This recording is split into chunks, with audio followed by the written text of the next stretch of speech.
The Saints, the team that won that game 38-3, they continue to deal with adversity. They dealt with it very well. New crop of adversity. 8 positive COVID tests yesterday. For the vaccinated players and staff, Monday, Tuesday, Wednesday, they're split up into 3 groups to be tested every week. Tuesday's test yielded 8 positives, 6 offensive coaches, 1 nutritionist, and 1 player who turned out to be Michael Thomas. The staff and the obviously the staff's 100% vaccinated. You can't be around the players. There's just 1 or 2 Saints players who aren't vaccinated. They go into the enhanced protocols. They'll be tested every day, masks, social distancing, etc. But I'm going to be very concerned, and the Saints should be even more concerned to see how today, tomorrow, the next day may go, because they may lose other players between now and Sunday when they play in Carolina, Chris. Yeah, no, I mean, it's definitely concerning. I mean, the coaches were in the locker room with these players. You know, I'm sure the nutritionist was in the locker room with these guys on Sunday. You know, it's one of those. I think the first thing that I thought of is like, wait, none of the players got it, or at least not yet. We're going to see. But it's like, did the coaches go somewhere, you know, together with the nutritionist the night before the game, 2 nights before the game, do something there? Michael Thomas, of course, is not playing. He's on IR right now, right? So, you know, was he a part of that group? Or we don't know what he's doing in his free time. He's got a little more free time than the rest of the football team. But, yeah, definitely concerning. I mean, they got to have fingers crossed right now. I mean, because Carolina is not a pushover anymore. They're trying to make their statement here that, like, they're one of the teams to watch out for in the NFC. I'm sure they've marked this game on their calendar big time. And, yeah, they're going to want a piece of the Saints. And, yeah, the Saints look good, definitely. But, man, this is a distraction and a curveball getting thrown at you. Another one off of the hurricane relocation. I mean, man, they are dealing with a lot of crap right now. Carolina, New Orleans, not long ago, was one of the great rivalries in the NFL, and maybe it could be on track to being that again. They've been in Texas, and we all know that Texas is one of the perpetual COVID hotspots. I'd like to think that they've encouraged folks to not really move far beyond practice facility, hotel, etc., but they took the families to Texas as well, and you get some downtime. I don't know what you do. Yeah. You can't be cooped up in a hotel room.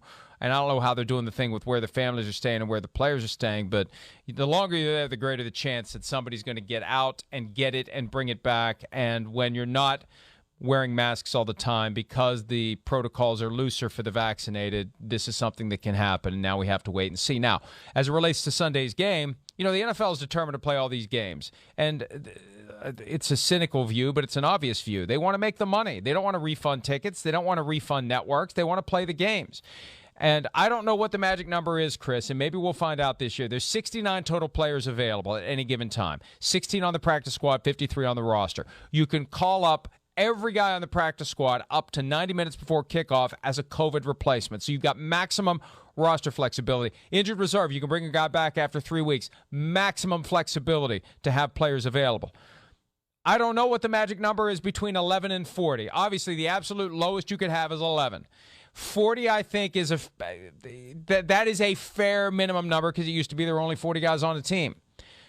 But, you know, if it dips below 40, I don't know. I don't know at what point the league says you don't have enough healthy players, you don't have enough able players that we can expect you to go out and play 11 guys on offense, 11 guys on defense, and special teams, right, punter, kicker, and all that stuff.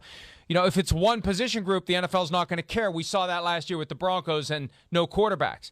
But if it spreads beyond that, I don't know. And one thing that we learned last week, the LA Times had an article about all the secret plans the NFL had in place that they didn't tell the teams about. My guess is they've got some sort of secret plan in place for what they would do, what they would activate if you get to a point where a team's got 35 players who aren't positive for COVID. I would think so. I mean, it seems like they're pretty well thought out. I mean, the NFL, I mean, you know, we can say what we want.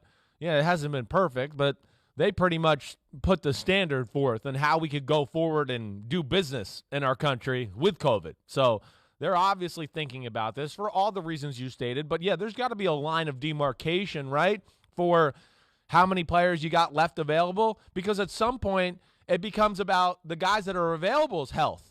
And not because of COVID, but because you're going to have guys, play both ways? Play all these plays in a football game? get a bunch of injuries. So now, oh, wait, COVID guys are back, but damn, we're missing another 10 guys because they got killed in the game the other day because they had to play too much. That to me is where they would have to jump in, where you'd go, wait, I don't know if this is actually good for the players that are available to play. We might be really putting them in harm's way. And that's where they might need to step in and say, we got to go to, abort mission and plan B. And I remember when we were trying to figure out how this was going to work last year, and there was a very real sense that, maybe we'll have playoff berths determined by winning percentage because teams aren't going to get all 16 games. And there was a willingness early on to basically say, well, this team doesn't have enough healthy offensive linemen, so we're not going to make them play because the quarterback could get killed if you don't have enough healthy offensive linemen. At some point, the NFL resolved all that by saying, you know what? Hey, it's on you to build a team that's ready to go. It's on you to be ready to play. And Coach Dungy has said he had teams that weren't able to dress 46 players because of injury. You have to have players ready to go, whether it's injury, whether it's COVID, whether it's the flu, whether it's whatever. You have to be ready to go. You have to be ready to pivot. That's part of what football is. So high, low, whatever the number, my guess is the NFL is going to be extremely reluctant to give anyone a pass. It's your problem if you can't put competent players on the field, and you've had every opportunity to put together a team of flexible, skilled players who can do various things and coach them up and do it, and we're not going to protect you from yourself if you made these mistakes. At what point does it become irresponsible to have that attitude? Hopefully we won't find out. Hopefully they'll get this game and every game played in the first 18-week with 17-game season the NFL has ever had. Let's take a break. Hi, I'm Mike Tirico, and thanks for watching. Make sure to hit subscribe for the latest news and highlights from NBC Sports.